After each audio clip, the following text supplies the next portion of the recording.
गिजा pyramid का नया रहस्य, वैज्ञानिकों ने खोजा छिपा हुआ कक्ष।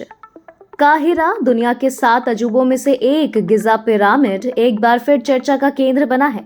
हाल ही में वैज्ञानिकों ने इसके अंदर एक रहस्यमय यानी हिडन चेम्बर की खोज की है। यह खोज स्कैन पिरामिड्स प्रोजेक्ट के अंतर्गत हुई है, जिसे जापान और फ्रांस के वैज्ञानिकों की टीम ने मिलकर अंजाम दिया। वैज्ञानिकों ने कॉस्मिक रे म्यून स्कैनिंग नामक टेक्नोलॉजी का इस्तेमाल किया। यह मेथड स्पेस से आने वाले सूक्ष्म कणों की मदद से किसी भी विशाल स्ट्रक्चर के अंदर झांकने की अनुमति देता है। जैसे एक्सरे इंसानी शरीर के अंदर की तस्वीर दिखाता, वैसे ही म्यून स्कैनिंग किसी इमारत के अनसीन हिस्सों का 3D मैप तैयार करती है। इसी मेथड की मदद से इस नए कक्ष का पता चला।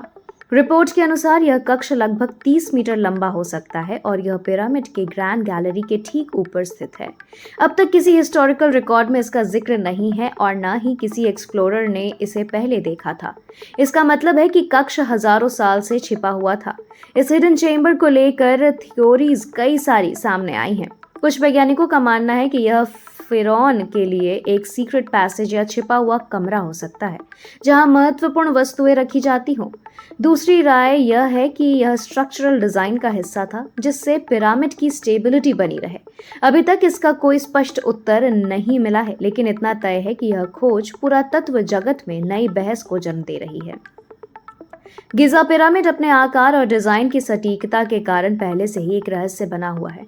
यह लगभग 4000 साल पुराना है, लेकिन इसके पत्थर इतने प्रिसिशन से लगाए गए हैं कि मॉडर्न इंजीनियर्स भी हैरान रह जाते हैं।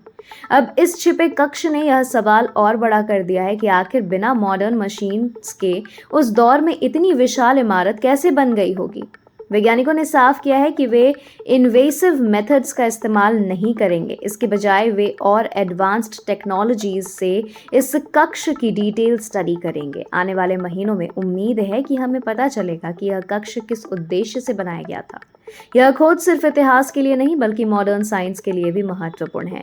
यह हमें यह समझने में मदद कर सकती है कि प्राचीन सभ्यताएं कितनी एडवांस थी और वे इंजीनियरिंग के क्षेत्र में कितनी दूर तक सोच सकती थी।